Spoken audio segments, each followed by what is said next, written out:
Is Oregon underrated at Penn State being an underdog at all? We're talking about that and so much more in one of the games of the year in college football. It's a Locked On crossover edition of Locked On Ducks and Locked On Nittany Lions. What a week this is going to be.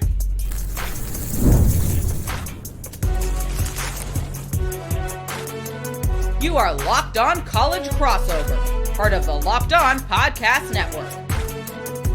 Your team every day.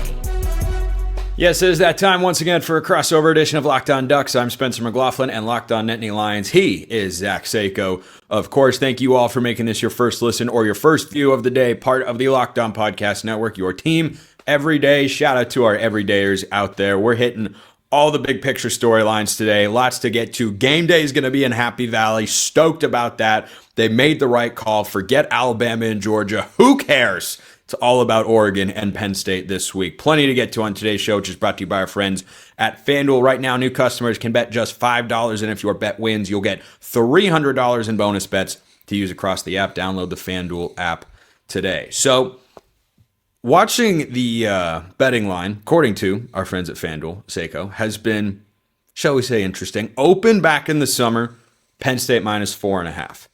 Went all the way out to Penn State minus 6.5. Now it is down to Penn State minus 3.5, which I think is a reflection of how these teams have played through their first 3 or 4 games. Penn State has played 3. They're coming off the bye. Oregon has played 4. The Ducks for the last 2 weeks have played C+, B- games and won by at least 20 points. And Penn State has been okay. At least that's how I see it, and why I think some people are going, boy, I've been more impressed with Oregon through the early portion of the season than I have Penn State. Do you think that's a fair assessment for how we're leading into this game? Yeah, me too. But it's really about the offense. The Oregon's offense compared to Penn State's offense, because Penn State's defense has been great. You would think that the lag or the building blocks coming together would be on Penn State's defense, because it was all about how Jim Knowles' defense is too complicated and the system, it takes 3 years to figure out before you can play at a high level. I get who Penn State's playing against and I get who Oregon's played against, but both sides have still looked extremely efficient for what it's worth.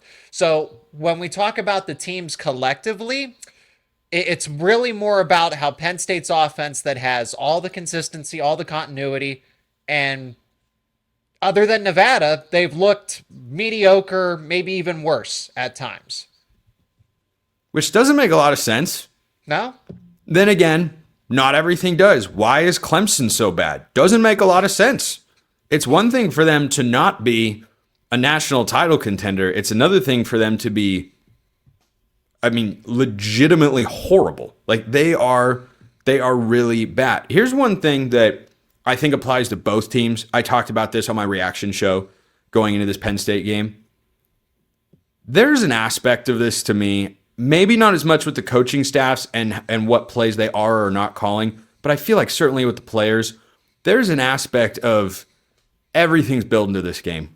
We've been looking forward to it as outsiders, media folks, and fans alike. Everyone's looking forward to. I think the players have as well. That was my takeaway on Oregon's sluggish first quarter against Oregon State, and really first half in general. They only led 21-7. They should have had a bigger lead than that. It just looked like a team that was, hey, get me out of here and just get me to the Penn State game. Yeah, when you have what's building, and you know that you're significant. This is what I've been trying to say and what other people have said as well, but it's still no excuse. Penn State's ranked number 2. They should win 80-0 against Villanova, 70-0 against FIU, and they should have won by more against Nevada. That's fine. I understand your point. But after the season kickoff, and then you got a bye week coming up, you essentially have 2 more bye weeks in front of you with an FCS team and FIU. And then it's Oregon. It's not like they casually they go into Big Ten conference play. No, it's all at once. It's a team that's competing for the title. It's a team that they get a revenge opportunity against.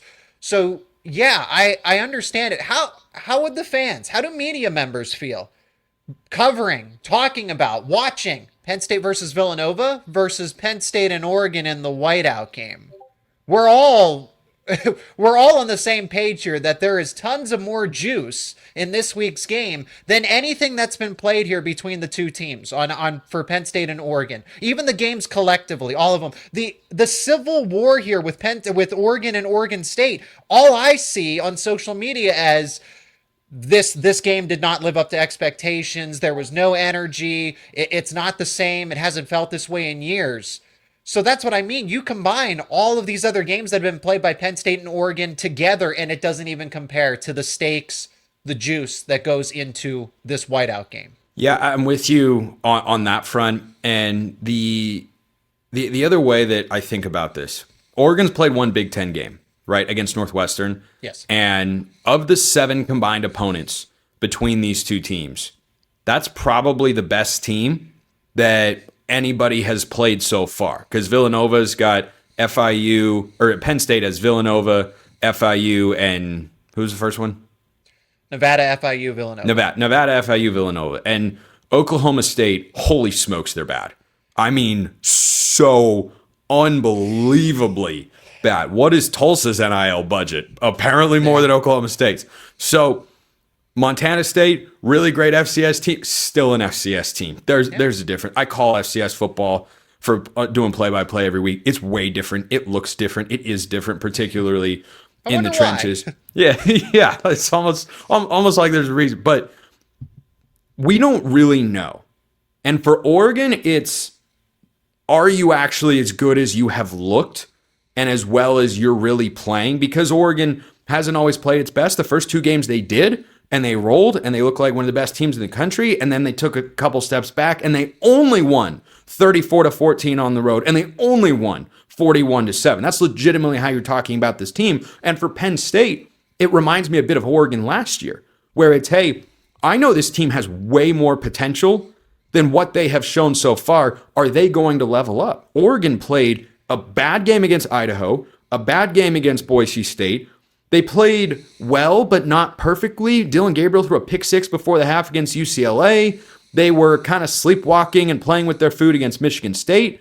And then Ohio State shows up, and what do you know? Oregon's ready to roll with the eventual national champions, and they beat them at Autzen in the biggest game in the history of that stadium. So that's how I look at this matchup for these two teams.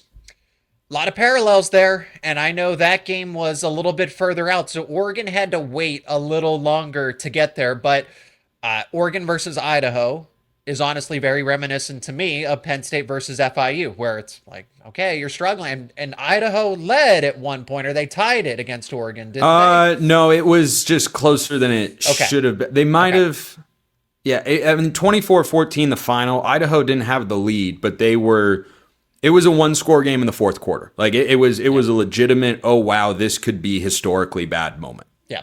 So it's a lot of, you're better than these teams, because I look at it, I think Penn State is much better than the way they played. I know it. I know they're much better than the way they played. I think Oregon still has stuff to show against Penn State. I think they know they're better than Oklahoma State. They know they're better than Oregon State. They know they're better than Northwestern. It's not like they played, a team like a USC that is trying to break through to the college football playoff, or a Michigan, or even a Nebraska. Those teams that are, slightly above average that, hey, maybe could break through. No, it's teams that are at the bottom of their respective conferences that, hey, we just got to get through this. We got to get through this healthy, and we got to work on the small things in order to perfect the big things. Yeah, it's very nitpicky when you talk about what Oregon's done wrong, but that's what these games can be decided by. We'll talk about Oregon's so-called struggles, ? And we'll talk about Penn State's so-called struggles. More coming on this crossover edition of Locked On Ducks and Locked On Nittany Lions.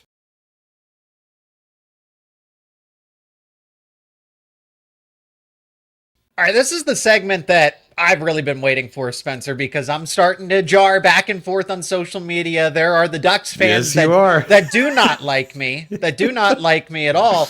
And they're really going after, some of the things that I've said, and some of the ones I don't get to be so controversial, like the idea that Penn State should be able to run the ball effectively and successfully against Oregon again. Okay, I go back to the Big Ten championship game where Penn State had almost 300 yards collectively, and both running backs that are back ran for over 100 yards in that game. And then you have 80% of the offensive line that paved the way for those two running backs. So the offensive line's supposed to be better. Both running backs are supposed to be more experienced, right? They're supposed to improve. And I look at the interior of Oregon's defensive line, and they're missing the two key players from a season ago, one of which was a first-round NFL draft pick, and now you replace them with quality talent. Bear Alexander out of the transfer portal, a true freshman, right? Guys that are just extremely talented, but it's not the same that they had a season ago. So if Penn State was able to have success in the Big Ten championship against a better group, I would imagine that the same thing can carry over, especially now with a home crowd and a whiteout crowd. Yeah, I think that's a fair take, frankly. And I want to dive into the numbers on Oregon's run defense so far this year, because I think it gets a pretty bad rep overall compared to what they have actually done, which isn't to say there haven't been moments where, it doesn't feel as great or as dominant as it could. But I think that just comes from, we know Oregon's going to win these games. They've all been point spreads of at least 27.5. Like, the jump in competition here, I think, is greater than anything I can remember for an early part of Oregon's schedule. I mean, think about the Dan Lanning era. 2 years ago, they played at Texas Tech in game 2. 3 years ago, they played at Georgia in game 1. 2024, I'm trying to think, they had the Oregon State game in there, who was, we didn't really know what they were going to be just yet. Like, it wasn't that hard a season ago. But like, this is, you go from a 27 plus point favorite 4 games in a row to a 3.5 point underdog, and you're on the road. That jump is, I think, going to be fascinating. So the rushing defense, I think, is probably the top concern Oregon fans have going into this game against Penn State, because of the Big Ten championship game and because of the reasons that you very fairly laid out there. Here's what it's been so far this year. They start against Montana State. The Bobcats finished with 46 net rushing yards. You cannot spin that into Oregon's run defense was bad. Oklahoma State ran for 144, maybe a little more than you'd like to have. You also have to consider Oregon's defense, an entire team, is yet to play 4 quarters. They will do that for the first time on Saturday on both sides of the ball. The starters have actually only allowed 1 touchdown, and that was to Oregon State last week. In a game, I'll get to that in a moment, because it was a good effort against Montana State. 144, not horrible, but not great. Also, they gave up 3 points in that game against Oklahoma State. And then Northwestern, I think, is the game that stood out to everybody as, whoa, this is a problem, because you look at the box score and, well, it's 178 yards. 79 of them came against third straight. There was a walk-on the field when they gave up a 79-yard touchdown. So really, Northwestern ran for 90 to 100 yards on Oregon's actual first-team defense. And there was about a 1.5 drive stretch where Oregon's run defense didn't look like it was playing as well as it could. That game also kicked off at 9 a.m. Pacific time. So then they play Oregon State last week, and they give up 67 rushing yards. They gave up 1 drive. Even the second stringers didn't allow Oregon State to go down the field. They held the Beavers to 80 total passing yards, which is pretty good, and 67 rushing yards on the game. So do I think it's always been perfect? No, I feel better about Oregon's pass defense in this game than the run defense. Like, I recognize that is the weaker of the two aspects of this Duck defense. But to say that they just have been getting gashed and beaten up and just absolutely, and it's just this huge problem, I don't see that in the numbers or with what my eyes have told me so far. And if anybody is claiming that to be the case, because I'm not even saying that, I'm just saying that Penn State is so good in that area of their game and that Oregon's has taken a step back. Okay. I'm also looking at, because that's what people are trying to accuse me of and say that, oh, well, he's just looking at the box score. No, I'm trying to watch that game so I can learn as much of Oregon as possible between Northwestern and Oregon State. That Oklahoma State game, that's ugly. I don't know how much we can take away from that one, right? But against somewhat of a somewhat comparable competition, right? Because Oregon State and just Northwestern have not, they aren't what they could be. Anyway, but I'm watching, okay, what is Oregon doing? Are they stacking the box? Are they pressing the line of scrimmage with extra defenders? The linebackers, are they going up to fill the gaps immediately? Or is there organic disruption? Is there organic havoc from the defensive tackles and the defensive ends? From the defensive ends, mostly, yes. From the defensive tackles, not as much as I would like, given the competition. I saw more of it against Oregon State, but against Northwestern kind of earlier in the game, okay, hey, this guy's getting moved a little bit more than he should have. There's at least some press off the line of scrimmage from Northwestern's off. Like, they're getting movement. They're getting pushback. They are pushing Oregon's defensive line at least a step back. So if Northwestern can do that, what can Penn State do? And places like PFF calculate that because that's not an actual stat. But if you're able to move players off the football, that's actually tracked, and you can find that on PFF. Yeah, and I think in that Northwestern game, I mean, that's very clearly the best offensive line Oregon has seen in their 4 games so far. Like, Northwestern, their passing offense is inept. They don't run it. I mean, they run it okay, but it's just their offense. It would help if Preston Stone could complete passes that he's supposed to. Yeah, like to his own team. Yeah, that would be really helpful for the Wildcats. So they have no passing attack, which makes them really limited. I actually think their trench play is respectable compared to what they for what it's worth. For what they are as a football team. I think that's an accurate way to describe it. So, Northwestern in that game, what I saw when they were having success running the ball, and this is something that Oregon's defensive line does a lot under Dan Lanning and Tosh Lupoy, and I think Northwestern actually had a pretty good game plan for it, is they stint their defensive linemen a lot, or they shift them, right? And so a couple of times I noticed when Oregon got blown off the ball, they were kind of mid-shift, or they weren't fully set into their new spot. And when you do that, you can't fire off the ball the same. You're at a huge disadvantage. The quarterback sneak, the ugliest play from the defensive line all season for Oregon was a quarterback sneak on 4th and 1. Bear Alexander gets blown. I mean, literally, he's been good this year, the USC transfer. He gets blown legitimately 5 to 6 yards back. And he kind of has this look on his face of like, dude, what the... And it was because he moved and then they snapped the ball and he's basically flat-footed. Like you're off balance. You have no power. Exactly. So those are the sorts of chess match things that I'm interested to see, because obviously there's a benefit to, shifting along the defensive line and confusing the offense's play calls and whatnot. But I thought Northwestern kind of took advantage of that in a couple spots that allowed them to have success running the ball.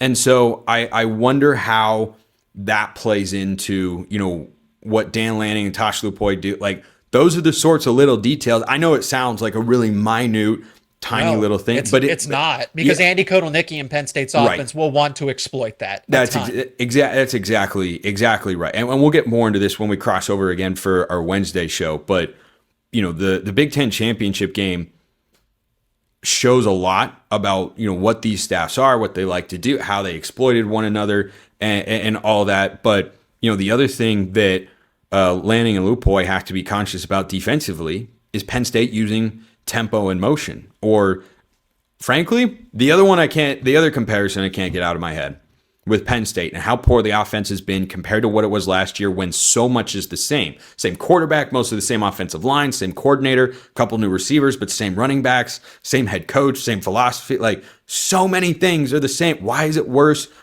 I just wonder if I think the motivation factor is a part of it. It's like, okay, they're college players. Yeah. They don't, and I know there's NIL, but it's not like you don't have that life-changing money per se, right? Yeah, I mean, a couple of them do, but a good chunk of them. $5 million versus $50 million. Yeah, depending on the player. I mean, for the quarterback, semantics, I know. Yeah, for the quarterback position, that's the case. But like the little chess match and coaching stuff, I think, is really fascinating in this game because they played so recently, and Will Stein got the better of Tom Allen, but Will Stein's going against Jim Knowles. He went 1 for 2 against Jim Knowles last year. Everybody's getting the better of Tom Allen right now. Yeah, everybody is. Tom Allen is not looking like the hire that Dabo Swinney was hoping for as Clemson's defensive coordinator. But yeah, so I wonder about, that sort of stuff and how it plays into, the narrative. And will there be an adjustment? Will we see, the same sorts of things, or will Oregon try to do it? And then if it doesn't work, they'll make an adjustment during the game. I think all that's really fascinating, but like big picture for the rushing attack, there's no way to look at the Oregon State game and say anything other than they defended the run well. They give up 67 yards on the ground. And yeah, Oregon State is not a good football team. They might be 0-6 to begin the year. But guess what? You know what you should do at home against a potentially 0-6 group of 5 football team? You should hold them to 67 yards rushing. Like that I thought was a legitimately strong showing. So, that's I bet if you polled Oregon fans, whether I polled them on Twitter, asked them in person, whatever, and said, what's your number one concern? I bet you they would say the run defense. And do I think Penn State can run the ball? Yeah. I don't think Oregon's shutting down Penn State to the tune of, 80 yards rushing. I think it's a matter of how much can they contain it relative to what happened in the Big Ten championship game last year. So that's the number one concern that I think Oregon has at the moment. We'll talk about Penn State's number one concern, but first, we got a break. First, this episode brought to you by our friends at FanDuel. The NFL season's here, and FanDuel's making sure that you're ready for kickoff with a can't-miss offer. Right now, new customers can bet just $5, and if your bet wins, you'll get $300 in bonus bets to use across the app. Incredible deal. And this game, Oregon-Penn State, is currently Penn State minus 3.5. If you think Oregon's winning, well, you probably want to take the Ducks plus 3.5, or you can take them on the money line. There's a point total on the game as well. FanDuel's got everything. And if you want to make the NFL even more exciting, FanDuel is the place to do it. Again, they have got props, they've got over-unders, they have got win totals, they've got all sorts of stuff. FanDuel's the place to check it out. So if you're ready to play, download the FanDuel app now by visiting FanDuel.com to get started. That's FanDuel.com to place your first $5 bet and get up to $300 in bonus bets to use across the app. FanDuel.com. Check them out today. This episode also brought to you by our friends over at Square. Your favorite neighborhood spots run on Square. I see it all over the place when I go to local restaurants, some bigger ones as well, because Square makes it easy for those financial transactions. There are certain businesses that really make a neighborhood feel like home, whether it's a local sports bar on game days, the coffee shop that knows your order by heart, or the corner deli that's been serving your community for decades. These are the places that bring people together. When neighborhood businesses thrive, the whole neighborhood thrives, and Square helps them succeed in business because they make it easy to go and just click, click, boom, you're done. Just like that. Square makes it easy for businesses that build your community to thrive. Square is a proud partner of more than 4 million neighborhood businesses around the world. You can go to square.com/go/lockedoncollege to learn more. But before you do, go support your favorite neighborhood spot. You'll be happy you did. Square, see you in the neighborhood. All right, Seyko, through 3 games, the defense for Penn State, from what I have seen, has been what I expected. They look physical. They look pretty fast. They look well coordinated, and the numbers back that up. They have played 3 inferior opponents who have struggled to move the ball consistently. The offense, however, as we mentioned earlier, not as good. What do you think is missing from this Penn State offense going into the Oregon game?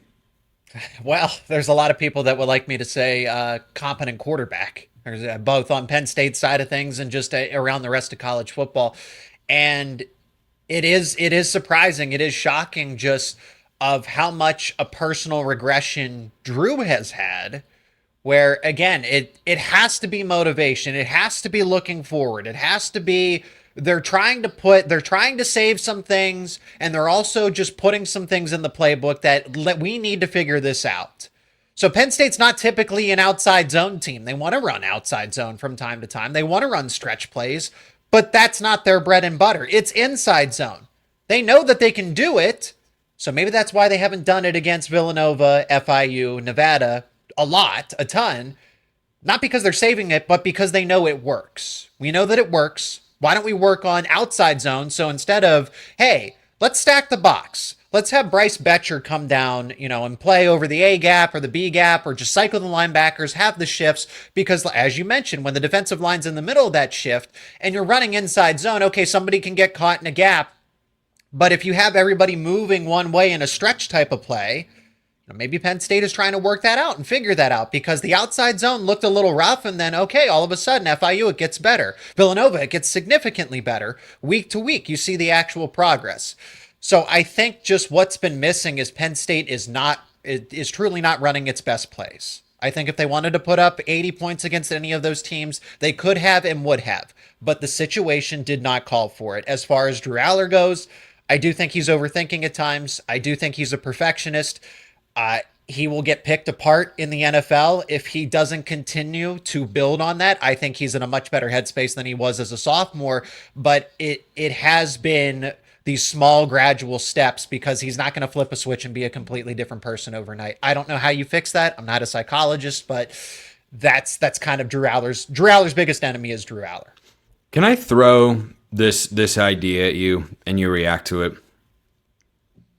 With Penn State bringing in their wide receivers that are, by any metric, a huge talent upgrade over last year, right? You talk about Devontae Ross and Kyron Hudson and Trevor Pena. Like, any one of those guys would have been Penn State's number one wide receiver last year. That is clear and obvious. You've got all three of them there. It's a good receiving core. Do you think there's an element to this offense for Penn State that's still trying to figure out what their identity is with those guys? Because I just wonder if the appeal for Andy Kotelnicki of, I can do things offensively and call plays or just formulate a game plan differently than what I did last year, where we just need to throw it to Tyler Warren a few times and a couple receiver screens and then hand the ball, and that's it. Do you think there's an element of kind of psyching yourself out over, oh my gosh, we have to use these guys. We got to use these receivers. We went out and, got him in the portal and gave him NIL money, all that sort of stuff. And they're forgetting that, as Andy Kotelnicki has said, offense is just a blizzard. It seems complicated, but it's just vanilla ice cream and your favorite toppings. That's a good assessment. I mean, it's one way to look at it. Penn State has force-fed the football to Trevor Pena and Kyron Hudson, at least in week one. Devontae Ross was dealing with bumps and bruises, as James Franklin says over here. So he's definitely been not 100%, and he's been gradually, his playing time and his role, because, again, they want to protect him. Penn State can't afford to lose a wide receiver to injury through these first few games.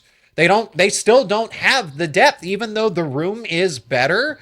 And yes, okay, Penn State fans, well, Tyser Denmark and Kobe Howard, it's not the same as 3, 4th, 5th year veterans, right? Devontae Ross, Kyron Hudson, and Trevor Pena have all collectively played over a dozen years of college football. Tyser Denmark, Kobe Howard have played 1.5, right? So one injury to that core does really change that. Does really change that room. And if Devontae Ross isn't 100%, so I don't think it's Penn State's detriment is that they're forcing the football to the wide receivers, so it is an issue. But I agree that, there's not exactly a clear-cut identity, because your identity was 90% Tyler Warren in the passing game. And not only because you had to, but because you could. Tyler Warren was that good. We're already seeing it in the NFL. He's backing it up. I mean, he's no Kenyon Sadiq. I like Kenyon Sadiq a Penn State fans, please know that not even deep down in my heart, I am being facetious there. That was a joke. Don't jump on me. I like Kenyon. I like Sadiq a ton. With the Sadiq volume, is awesome. So, but that's the thing. Oregon has Decorium Moore and Malik Benson. And then again, before that, right, that was the number 2 tight end catching 2 tight ends in a Big Ten championship game. 2 touchdowns, Yeah, 2 touchdowns, excuse me. And now he's still in a situation where it doesn't have to be all him. It's Decorium Moore, it's Malik Benson, it's a stable of running backs, right? All these different things. Whereas it was Nicholas Singleton, Katron Allen, Tyler Warren, maybe Trey Wallace, but against better competition, you couldn't find Trey Wallace. So, yes, Penn State's passing identity, you don't know who the number 1 wide receiver is. Is it Kyron Hudson? It might be. I think people would argue that it's Trevor Pena. I think it should be because he just has a little more versatility, and that's kind of your third down and go to 3rd and 6. We need a play here. It should be Trevor Pena, but Kyron Hudson isn't too far away from that. And then Devontae Ross can beat you with the big play. So it's a lot of players battling for almost the same slice of pie to an extent, and they're trying to divvy it up pretty evenly. And some days you're just going to have Kyron Hudson's going to eat more one day, and Trevor Pena is going to eat more one day, and that's the point of this offense. That is the strength of Penn State's passing attack, but they need to figure that out. If you feel like we've only scratched the surface on this particular game, that's because we have. There will be 3 of these crossover episodes this week. 1 today, 1 on Wednesday, 1 on Friday. He is Zach Seyko. Locked on Nittany Lions, back in action. I'm Spencer McLaughlin, Locked on Ducks. That'll do it for today. We'll see you next time. Appreciate everyone listening. And until then, hope you all have a wonderful rest of your day.